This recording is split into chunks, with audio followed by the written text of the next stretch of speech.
श्री स्वामी समर्थ. वर्णिता समर्थांचे गुण, नाना दोष होती दहन, सांगता वाचता ऐकता, वक्ता श्रोता दोघेही. किती सुंदर ओवी स्वामींनी आपल्या स्वामीचरित्रामध्ये सांगितलं आहे.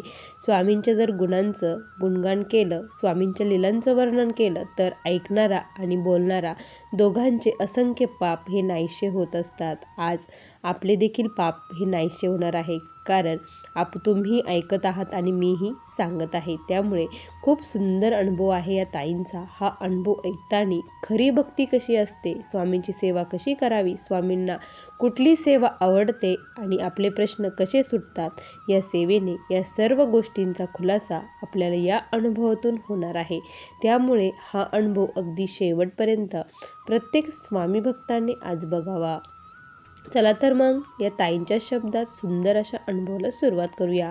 तत्पूर्वी तुम्ही जर आपल्या या चॅनलवरती नवीन असाल तर सबस्क्राईब करायला विसरू नका, कारण असेच रोज स्वामी आईंचे नवीन नवीन अनुभव या चॅनलवरती येत असतात.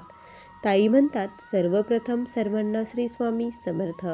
माझ्या जीवनाचे सूत्रधार असलेले, प्रत्येक भक्ताला अंधाराकडून प्रकाशाकडे नेणारे, या ब्रह्मांडाचे चालक मालक पालक भगवान श्री स्वामी समर्थ महाराज यांच्या चरणी कोटी कोटी प्रणाम.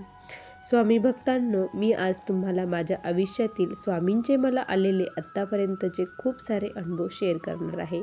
स्वामींची माझी अविरत कृपा आहे. ही माझ्यासाठी खूप भाग्याची गोष्ट आहे, कारण स्वामी जेव्हापासून आयुष्यात आले तेव्हापासून माझं जीवन कसं बदललं ते तुम्हाला मी सांगते. स्वामी भक्तांनो, मी पुणे जिल्ह्यातील रहिवासी आहे. आज मी जे काही आहे ते फक्त स्वामींच्या कृपेमुळे. स्वामी भक्तांनो, मी लहानपणापासूनच स्वामींच्या सेवेत जोडली गेली. ते आमच्या घराशेजारी स्वामींचा मठ झाला होता. जेव्हा आमच्या घराशेजारी मठ झाला त्यावेळेस मात्र आम्ही सर्वजण नॉनव्हेज खात होतो. कुणीही स्वामींचं काहीच करत नसायचं. खूप लोक यायचे, आरती वगैरे व्हायची, पण आम्ही म्हणायचो की हे काय स्वामींचं करतात, हे यांनी केलं नाही पाहिजे, असं आमच्या मनामध्ये त्यावेळेस यायचं. पण जेव्हा म्हणतात ना, योग्य वेळ येते तेव्हा स्वामी महाराज आपल्याला तिथे घेत असतात. असंच आमच्या बाबतीत देखील झालं. सुरुवातीला माझा जो भाऊ आहे तो स्वामींच्या सेवेला लागला.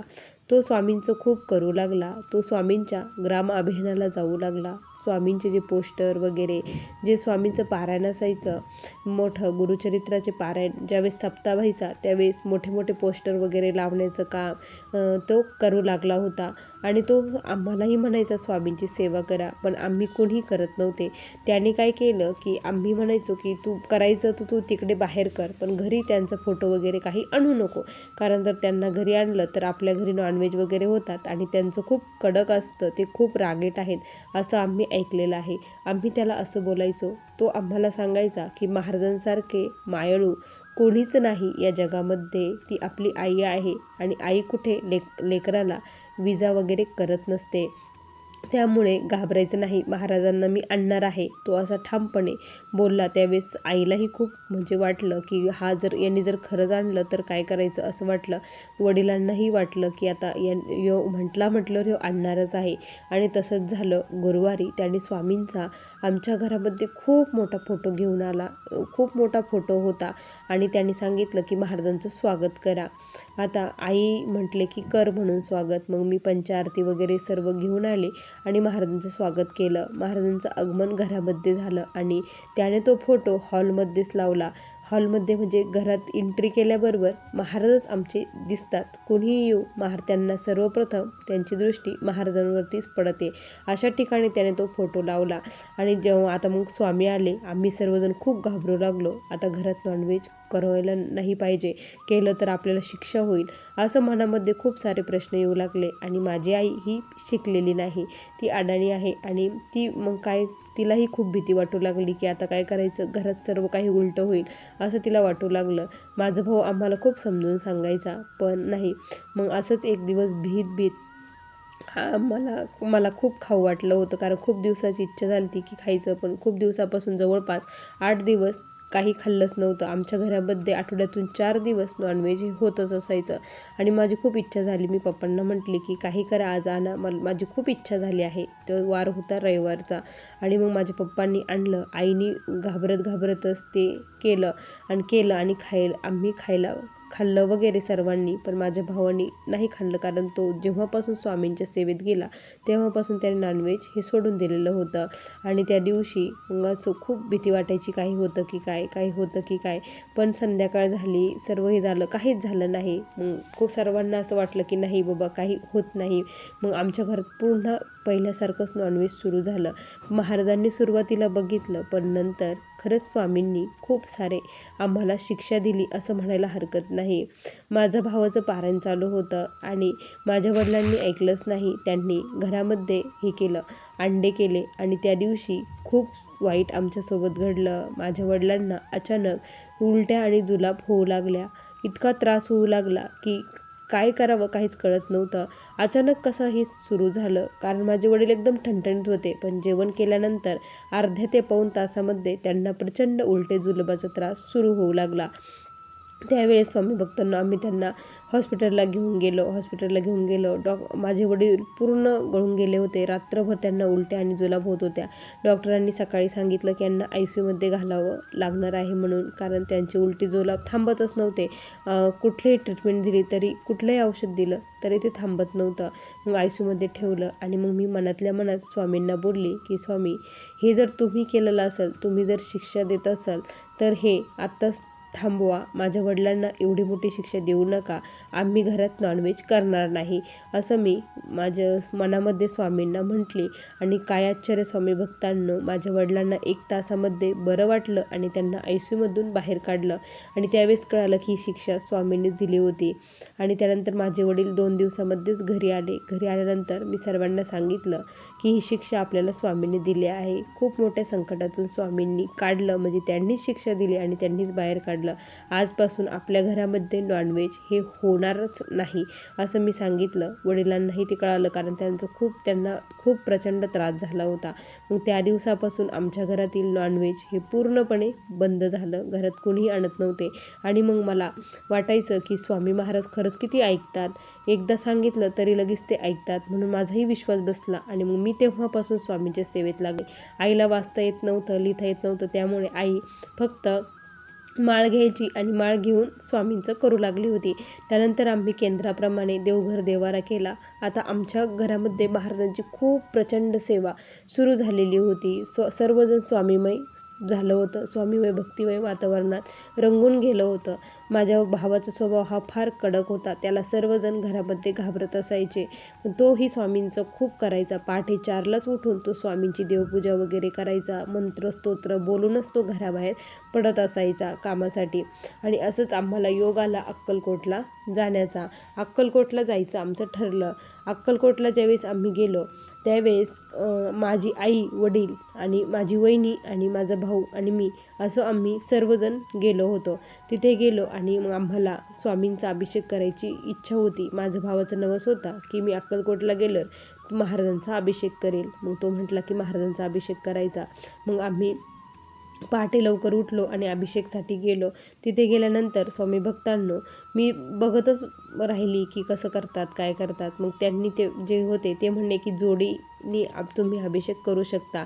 मग माझे भाऊ आणि वहिनी, आई वडील आणि मी चौघांनी अभिषेक केला. मला मात्र अभिषेकला घेतलं नाही की मी एकटीच होते.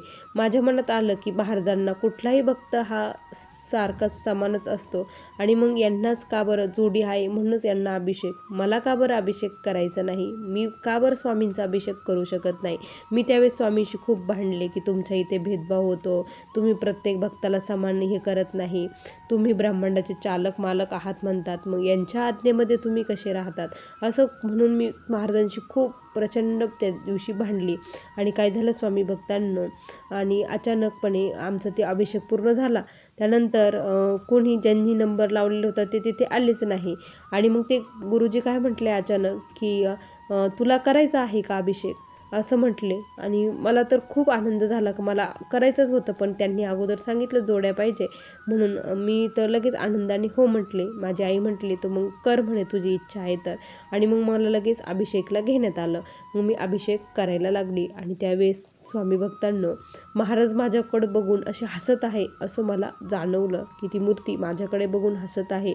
मला असं खूप अंगावरती शहारे उभे राहिले की महाराज माझ्याकडे बघून हसत आहे. म्हणजे मी म्हटली ना की ब्रह्मांडाचे चालक मालक आहात आणि तुमच्याकडे भेदभाव आहे, मी असं म्हटली. आणि खरंच त्यावेळी स्वामींनी दाखवून दिलं की मला प्रत्येक भक्त हा समान आहे.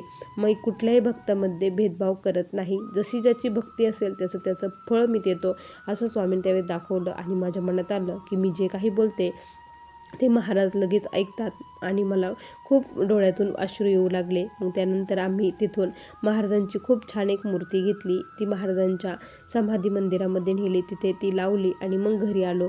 घरी आल्यानंतर स्वामींचे आभार मानले की तुम्ही सुखरूप नेलं आणि सुखरूप घरी आणलं आणि माझी इच्छा पूर्ण केली, त्यासाठी थँक्यू. पुन्हा लवकरच अक्कलकोटला बोलवा असं मी स्वामींना म्हटले. त्यानंतर मी स्वामींची खूप सेवा करू लागले. स्वामींचे सारामृत पोथीचं रोज मी पारायण करत असायची आणि संक्षिप्त गुरुचरित्रही वाचत असायची. एक दिवस काय झालं की म्हणजे मला आता जॉब मिळाला होता, मी जॉबला लागलेली होती. जॉबला लागली आणि त्यानंतर मग जॉबमध्ये मला खूप इच्छा झाली की गुरुवार होता की गुरुवारी लवकर घरी जाऊन महाराजांचं पारायण करावं, संक्षिप्त गुरुचरित्र पारायण मला करावं असं माझ्या मनामध्ये आलं. आणि मग मी म्हटलं की आपण काय करू, हाफ डे घेऊ आणि घरी जाऊ आणि महाराजांचं पारायण करूया अशी मनामध्ये खूप तळमळ, खूप इच्छा माझी उत्पन्न झाली. महाराजांना मी मनोमनात म्हणत होती की मला पारायण करायचं आहे असं म्हणत होती. पण त्या दिवशी काय झालं की ऑफिसमध्ये प्रचंड काम होतं, मला हाफ डे मिळालीच नाही, त्यांनी ती हाफ डे मला दिलीच नाही. त्यावेळेस मला खूप वाईट वाटलं की मी चांगलं करण्यासाठी म्हणजे करत होती आणि महाराजांनी मला सुट्टी दिली नाही. जर त्यांना बुद्धी दिली असती तर मला सुट्टी मिळाली असती असं मला वाटलं. पण मग मी पण म्हटलं, स्वामी मी तुमची भक्त आहे, जोपर्यंत मी पारायण करत नाही तोपर्यंत काहीच खाणार पिणार नाही असं मी स्वामींना बोलली. त्यानंतर मी घरी आले. स्वामी भक्तांनो, त्या दिवशी स्वामींनी माझी खूप परीक्षा बघितली. मला ऑटोही लवकर मिळाली नाही. मला घरी येण्यासाठी जवळपास 8 वाजले. स्वामींनाही बघायचं होतं की ही बोलती ती करते की नाही हे स्वामींना बघायचं होतं. आणि मग मला 8 वाजले. 8 वाजल्यानंतर मी घरी आले, फ्रेश झाले आणि आईला म्हटलं की मी आता पारायणाला बसते. आई म्हटली, अगं जेवण कर, दिवसभर दमली असशील, जेवण कर आणि मग पारायण कर. मी म्हटलं नाही, माझं पारायण झालं की मग मी जेवण करेन, तोपर्यंत मी जेवणार नाही. आता संक्षिप्त गुरुचरित्र मी वाचायला बसली. त्यानंतर गुरुचरित्राचं ते मी पारायण केलं. 11 माळी जप केल्या, तारक मंत्र म्हटली. त्यानंतर स्वामीचरित्र सारामृत वाचलं. जवळपास स्वामी भक्तांनो त्या दिवशी मला 12 वाजले आणि दुसऱ्या दिवशी माझा उपवास होता आणि त्यामुळे मी आता जेवणही करू शकत नव्हती. आता मला तर भूक तर प्रचंड लागलेली होती. पण मग मी महाराजांना म्हटलं की आता मी जेवण करू शकत नाही, 12 वाजून गेले. आता माझी भूक, मला खूप त्रास होतोय, आता काय खाऊ असं माझ्यामध्ये येत होतं. मग मी काय केलं तर महाराजांना दूध वाढलं होतं, ते दूध म्हटलं आता दूधच पिते आणि झोपून घेते असं वाटलं. पण दूध पिण्याची इच्छा नव्हती. म्हटलं जाऊ दे आता झोपते. आणि स्वामी भक्तांनो, ज्यावेळेस मी झोपण्यासाठी गेली त्यावेळेस अचानक मला असं वाटलं की मी खूप फुल जेवण केलं आहे आणि मला खूप असा ढेकर आला. आईने जी भाजी केली होती ती भाजी मी खाल्ल्यासारखं मला फील झालं. आणि आपण जेवल्यानंतर कसं आपल्याला खूप गच्च झाल्यासारखं वाटतं किंवा पोट भरल्यासारखं वाटतं, भूक लागत नाही, तसंच परिस्थिती माझी झाली. हे कसं शक्य आहे, मी तर जेवण केलं नाही, काहीच खाल्लं नाही, फक्त पाणी पिली, तरी असं कसं झालं मला. त्यावेळेस कळालं की महाराजांनी माझं पोट भरलं, कारण मी त्यांची अंतःकरणापासून सेवा केली, मनापासून सेवा केली आणि स्वामींनी माझं पोट भरवलं असं वाटलं. त्या दिवशी मला मी तो अनुभव कधीच विसरू शकत नाही, कारण खरंच मला तसंच फील झालं की मी जेवण केलं आहे. त्यानंतर स्वामी भक्तांनो 2-3 दिवसाचा काळ गेला आणि स्वामी महाराज माझ्या स्वप्नामध्ये आले. स्वामी महाराज माझ्या स्वप्नात आले आणि स्वामी माझ्या हातामध्ये एक पुस्तक देत होते. ते पुस्तक काय होतं मला ते काहीच कळत नव्हतं. स्वामी म्हणायचे की हे पुस्तक घे आणि वाच, हे घे आणि वाच असं म्हणायचे. मला त्याच्यावरती महाराज असे पूर्णपणे उभे आहे, आपल्या याच्यावरती कमरेवरती हात ठेवून आहे आणि असे खूप उंच आणि उभे आहेत असं चित्र त्या पुस्तकावरती मला दिसत होतं.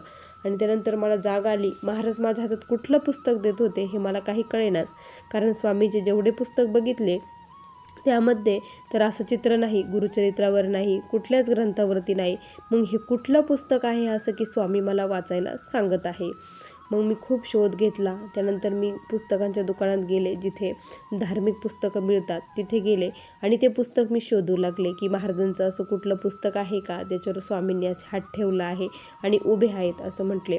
तर मग मला ते लगेच माझ्यासमोर असं एक पुस्तक आलं. ते होतं स्वामींची बखर आणि त्याच्यावरती असंच होतं की महाराज उभे होते आणि कंबरेवरती हात ठेवून. मी म्हटलं, स्वामी महाराज हेच पुस्तक माझ्याकडे देत होते. स्वामींची इच्छा आहे की ही बखर मी वाचावी. आणि मग मी ती लगेच खरेदी केली, घरी आणली आणि बखर वाचायला सुरुवात केली. मी रात्रभर ती बखर वाचत राहिले. एक एक स्वामींच्या लीला बघून मला खूप आनंद होऊ लागला की महाराज किती छान लीला करत होते, किती छान भक्तांना प्रचिती त्यावेळेस देखील देत होते. स्वामींची कोढ्यामध्ये ते बोलणे, सर्व काही, चोळाप्पा, बाळाप्पा, त्यांच्यासोबतचं सर्व प्रवास, सुंदराबाईचं आणि अनेक भक्तगण स्वामींची कसे एकरूप झाले, कशी त्यांनी सेवा केली, हे सर्व मी बघून माझ्या मनात आलं की आपण देखील अशी निस्सीम भक्ती केली पाहिजे. आणि मग मी ते पुस्तक जवळपास 2-3 दिवसामध्येच वाचन केलं. आणि तुम्हाला विशेष म्हणजे सांगते, सकाळी उठून मला ऑफिसला जायचं होतं. रात्रभर मी ती वाचत होते. 1-1.5 तासच झोपली असेल, पण तुम्ही म्हणताल ना, तर माझ्या चेहऱ्यावरती कुठलाही आळस नव्हता, काहीच नव्हतं. एकदम उत्साह भरलेला होता. एकदम म्हणजे खूप माझा चेहरा प्रसन्न झाल्यासारखा होता. आई म्हटली की तू खूप छान दिसत आहे. आई देखील म्हटली की तू आज खूप छान दिसत आहे. मला तर वाटलं की मी रात्रभर झोपलेली नाही, आता मला खूप गळाल्यासारखं होईल, खूप फ्रेश वाटणार नाही. पण खूप एनर्जी स्वामींनी मला दिलेली होती, कारण जे वाचायला सांगितलं होतं. कारण स्वामींना जे पुढं कळतं ते आपल्याला कळत नाही. स्वामींना एक एक भक्त घडवायचा असतो आणि स्वामी महाराज त्याला कसे त्यांच्या पद्धतीने घडवत असतात. आपण जे काही पारायण करतो ते आपण करत नसून महाराज आपल्याकडून करून घेत असतात. कारण स्वामींना त्याच्यातून आपल्याला काहीतरी बोध द्यायचा असतो, काहीतरी सांगायचं असतं की आपण कसं जीवन जगलं पाहिजे, हे स्वामींना आपल्याला सांगायचं असतं. त्यामुळे स्वामी महाराज आपल्याकडून ते करून घेत असतात आणि स्वामींनी तेच केलं. ती बखर जेव्हापासून मी वाचली तेव्हापासून माझ्या आयुष्यामध्ये खूप सारे बदल झाले आणि आपण कशासाठी आलो, आपण कशी भक्ती करायला पाहिजे, हे सर्व मला प्रश्नाचे उत्तर त्याच्यातून मिळाले. आणि तेव्हापासून मी स्वामींकडे कधीही काहीच मागितलं नाही की हे माझं काम होऊ द्या आणि मी त्यासाठी ही सेवा करते, अशी कुठलीच सेवा मी केली नाही. स्वामींना मनातलं सर्व काही माहीत होतं. स्वामींना सर्व काही सांगायचे, स्वामींशी बोलायचे आणि निस्सीम भावाने स्वामींची सेवा करत राहिले. कुठलंही पारायण करताना कुठलीच इच्छा कधीच व्यक्त केली नाही. जसं बाळाप्पा महाराजांनी केलं तसंच मी करण्याचा प्रयत्न करत होते आणि स्वामींनी तशीच सेवा माझ्याकडून करून घेतली. माझे लग्न झालं. लग्न झाल्यानंतर स्वामी भक्तांनो, महाराज माझ्यासोबतच आले होते. कारण माझ्या भावाने मला स्वामींची खूप मोठी मूर्ती आणि फोटो वगैरे सर्व काही दिलं होतं आणि ते माझ्यासोबत घेऊन आले होते. भाऊ म्हटला की दुसरं काही तुला मी देऊ शकत नाही, पण हे जर तुझ्यासोबत असेल तर तुझ्या आयुष्यात कुठले कशाचीच कमतरता राहणार नाही, तो मला म्हटला. आणि त्याने माझ्या आयुष्यातील सर्वात मोठं मौल्यवान भेट मला दिली असं मी म्हणेन.